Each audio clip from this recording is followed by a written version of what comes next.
Bienvenue sur le podcast en toute intimité, sans tabou. Alors cette semaine, nous allons parler d'héritage, sur la foi, sur les valeurs, sur le travail. Je m'appelle Rolaneda, je suis maman, je suis épouse, maman de 4 enfants, le premier à 23 ans, le dernier à 4 ans. Ici, on parle en toute intimité, sans tabou. On peut se dire des choses qu'on ne supporterait peut-être pas d'entendre autre part, mais ici, on se dit tout naturellement. Pourquoi je vous parle d'héritage? Pourquoi ce sujet? Bah, écoutez, comme d'habitude, hein, je reçois et je transmets tout simplement. L'héritage. Quel type d'héritage que tu laisses à ton enfant? Qu'est-ce que tu veux lui laisser? Quand je parle d'héritage, là, je ne parle pas d'héritage matériel. Je parle vraiment d'héritage. Si demain je ne suis plus là, qu'est-ce que je lui laisse? Qu'est-ce que je lui laisse comme type de valeur? Qu'est-ce que je lui laisse comme la foi? Qu'est-ce que je lui laisse comme comment travailler, comment se comporter, comment être une personne intègre, comment être une personne avec énormément de valeur? J'ai une amie, souvent, qui avait tendance à dire: «Ma maman, quand elle est décédée, elle m'a laissé une Bible» et elle s'est basée, elle a plus de 60 ans maintenant, je crois. Elle s'est basée tout au long de sa vie et tout au long de sa vie, elle a toujours répété ça: «C'est les valeurs de cette Bible que je respecte. C'est ce que ma maman m'a laissé comme héritage». Donc il faut être bien sûr que là, je ne vous parle pas d'héritage, matériel, mais ce que je vous parle, c'est vraiment d'héritage. Qu'est-ce que l'enfant va garder de ses parents? Vous disparaissez du jour au lendemain, qu'est-ce que vous laissez à votre enfant? C'est ça que je suis en train de vous dire. Cette semaine, comme tout parent, hein, qui se respecte, si vous avez des enfants qui ont passé le bac, on est vraiment rentré dans Parcoursup pour essayer de comprendre, pour essayer de voir est-ce qu'on avait fait les bons choix. Donc, les choix sont sortis. Je pense que beaucoup de parents à travers ça aussi laisse tout au long, l'enfant naît, on le met à la crèche, on le met à la maternelle, après il va en primaire et après il va au collège et après il va au lycée. Il va passer son bac et on essaie de le conduire le plus loin possible pour pouvoir faire les meilleurs choix et il est très, très important aussi dans cette conduite d'aussi lui donner des valeurs sur quoi se reposer quand il va être confronté à certaines situations demain et se dire que mes valeurs, mon identité, voilà ce qu'on m'a donné comme base. Donc on va juste revenir à la foi. La foi, quand ils sont tout petits, quand je prends mon dernier qui a 4 ans, par exemple, on a arrêté ça un moment, mais on va sûrement reprendre, hein, où je faisais le dimanche, je faisais le culte familial avec tous mes enfants et puis chacun, il y en a un qui portait, l'exhortation, l'autre qui lisait, un verset de la Bible et on s'adaptait par rapport au comportement, au challenge qu'on avait eu dans la semaine. Et pendant des années, j'ai mis ça en place et on a fonctionné de cette façon. J'ai aussi été éducateur, je sais plus comment, enseignant à l'école du dimanche. Mon plus grand, je lui donnais l'école du dimanche à l'église, mais j'avais acheté une grosse Bible avec toutes les histoires de la Bible. Jusqu'à maintenant, il va avoir 24 ans. Je l'ai encore, cette grosse Bible que le dernier peut l'utiliser. Et il paraissait qu'on peut trouver ce genre de Bible avec les images, les histoires de la Bible directement sur Amazon. N'hésitez pas à aller en acheter un si vous en avez pas. Et c'est vrai que même avec mon plus grand, je faisais ça et je me basais même sur ça pour faire l'école du dimanche, pour essayer d'enseigner les élèves, les enfants. Mais mon plus grand, j'ai fait ce travail-là longtemps. Et je l'ai appliqué pour chacun de mes enfants et en plus, j'ai rajouté le culte du dimanche, où là, on prend vraiment le temps de discuter en famille, de dire les choses, mais en plus de tout ça, de dire ce qui a été, ce qui n'a pas été, quel est le comportement qui n'était pas très adéquat et après on se base sur un verset et ensuite on exhorte et il y en a un qui est désigné pour exhorter, il prépare son exhortation, il exhorte. Mais c'est pour vous dire, le dernier, comment on fonctionne avec lui, Ce livre-là, il le connaît pratiquement par cœur. Il y a eu des nouveaux livres qu'on a pu rajouter au fur et à mesure, mais il connaît les histoires parce que dès qu'on lui dit on va lui parler de tel, on va parler de Joseph, il sait, il connaît l'histoire de Joseph, il connaît l'histoire de chaque personne de la Bible qui sont dans ce livre. Il connaît l'histoire par cœur. Donc, et il y a aussi la routine que vous mettez avec vos enfants. Cette routine, par exemple, moi je sais que les trois ou les deux avant-derniers, le soir, ils venaient dans notre chambre et on priait tous en famille pendant très longtemps jusqu'à temps qu'on a estimé qu'ils étaient assez grands pour pouvoir prier d'eux-mêmes. On a mis quoi avec le dernier, le soir, et puis il va pas accepter forcément de s'endormir si on ne le fait pas. On prie avec lui. Et lui, il aime aussi prier. Et les choses qu'il aime répéter, c'est très rigolo parce qu'il prie.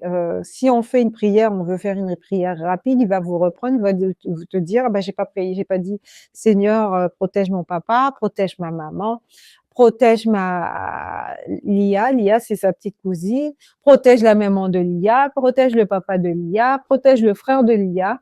Et il va passer sur chacun de la famille de cette façon. Et si on a le malheur de pas le faire, il va nous reprendre, il va nous dire, mais non, t'as oublié un tel. Donc, c'est des rituels comme ça, c'est des choses qu'on laisse à nos enfants. Et en laissant cet impact positif à nos enfants, c'est pour que demain, ils puissent le répéter, qu'ils puissent le faire encore et encore. Et c'est vrai que parfois, ça me fait rire parce que pendant 2-3 semaines, peut-être qu'on va pas lire la Bible, là, ce fameux gros Bible qui est fatigué, le pauvre. Il va reprendre et il se souviendra toujours des différents messages qu'il a appris et qu'il connaît. Donc, moi, je sais que c'est une valeur sûre que je laisse à mon enfant. Et même mon plus grand, je me suis retrouvée des années pendant le confinement où il passait par un moment difficile et il me dit, tu sais, maman, je mets Total Praise à la maison. Total Praise, c'est des chants de gospel et, ça me fait du bien. En fin de compte, vous avez l'habitude de mettre de la louange à la maison. L'enfant sait que quand il est dans un moment de doute, de fatigue, d'interrogation, il sait à quoi s'accrocher. Il sait qu'est-ce que vous lui avez donné. Il sait revenir à ses valeurs. Et ça, c'est super, super important. Parce que on n'a que ça, en fait. Le matériel, ça va partir, ça va revenir. Mais ça, ces valeurs-là, c'est hyper important. Il faut leur laisser, il faut prendre le temps qu'on peut prendre à passer du temps au téléphone avec une amie, à passer du temps au téléphone ou à faire autre chose. Prenons le temps d'enseigner à nos enfants les valeurs, lui dire qu'il est beau, qu'il a une identité, vraiment pouvoir lui inculquer des mots. Je me souviendrai toujours que ma fille, il y a quelques années, mon mari était très malade et puis un dimanche, elle s'est levée, elle dit: «Oui, mais tu sais maman, tous les dimanches, mon papa, il dit que je suis la reine, je sais plus de quel pays» et elle me dit: «Mais ça me manque». Moi, je savais même pas que son papa lui disait ça tous les dimanches. Mais c'est un héritage qu'on laisse parce que l'enfant sera transmettre cet héritage à une autre personne, à ses enfants, ces valeurs-là. Donc, c'est des choses qui les marquent bien plus que de laisser de la pierre. Je ne dis pas, attention, qu'il ne faut pas leur laisser un héritage matériel.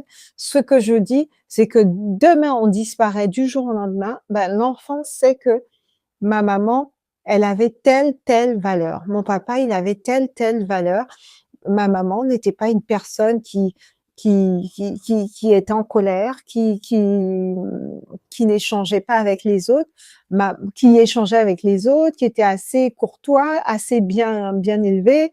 Donc, moi, voilà l'héritage que ma maman m'a laissé, donc je dois reproduire la même chose. Parlons d'un autre aspect qui est hyper important.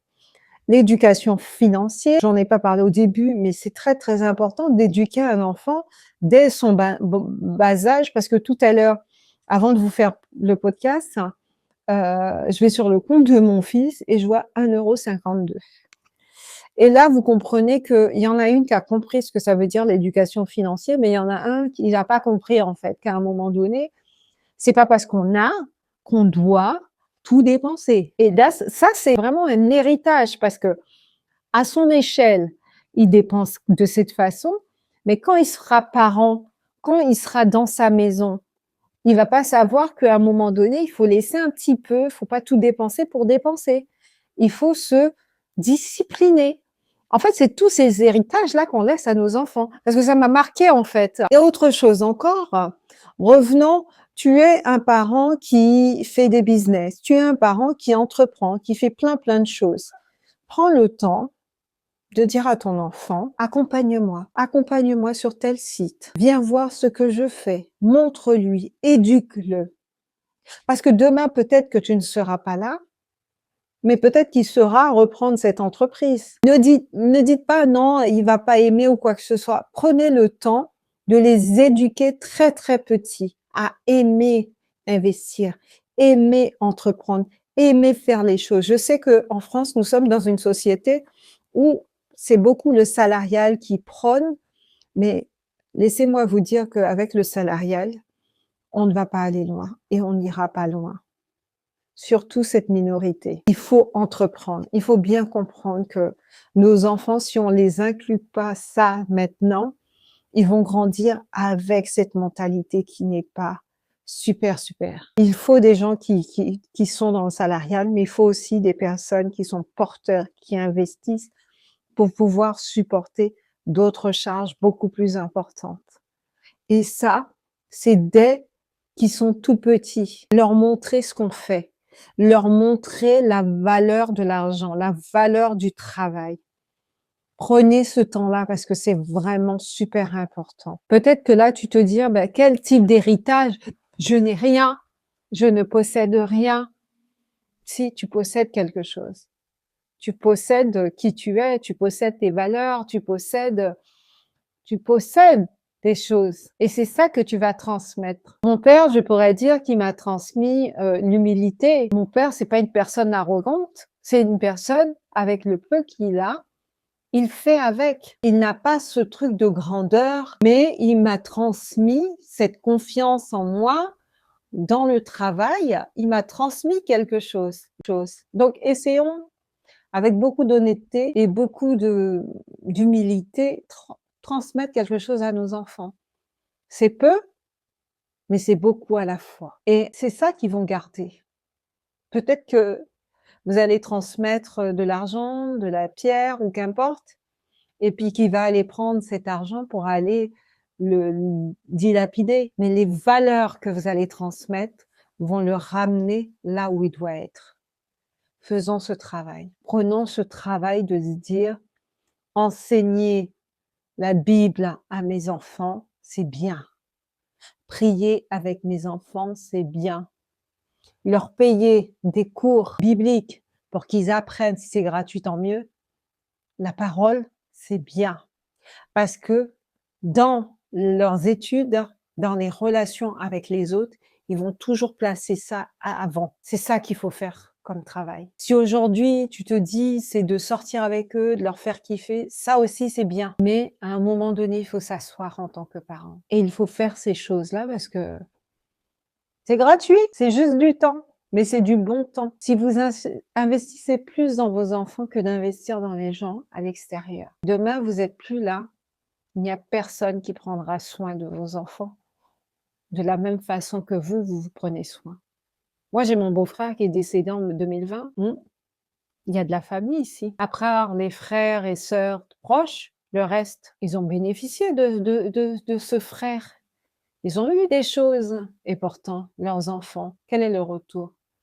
Est-ce qu'ils prennent au moins une fois leur téléphone par an pour se dire on va prendre des nouvelles de ces enfants? C'est quand même grave quand même. Donc arrêtez de vous concentrer sur le dehors. Concentrez-vous sur le dedans. Moi et ma maison, nous servirons l'Éternel. Dans cette maison, je vais apprendre à mes enfants comment servir le Seigneur, comment être quelqu'un avec des valeurs, comment avancer, avoir une éducation financière, comment entreprendre, comment être, comment travailler. Ça, c'est super important. Je sais pas quel type d'héritage que tu veux laisser à tes enfants, mais moi, c'est les miennes. Et plus encore, mais c'est le plus important. Et au jour d'aujourd'hui, on doit être à la tête et non à la queue. Et pour pouvoir l'être, ce que moi j'ai fait, mes enfants doivent faire encore plus. Ce que mon père a fait, moi j'ai fait encore plus. Donc il faut les discipliner à se dire que il y a des choix à faire, mais je vais t'apprendre comment faire ces choix. Et quand, si demain tu te retrouves seul à faire ces choix, mais tu le feras de toi-même parce que je t'ai appris et j'ai pris ce temps. Donc prenez le temps tout simplement. N'oubliez pas de vous abonner, de mettre un j'aime, de mettre un commentaire, de partager à d'autres personnes et surtout, surtout, surtout, d'allumer la cloche parce que c'est gratuit. C'était Rolaneda en toute intimité. Nous avons parlé de l'héritage que nous devons laisser à nos enfants. Un héritage n'est pas forcément quelque chose de matériel. À très bientôt.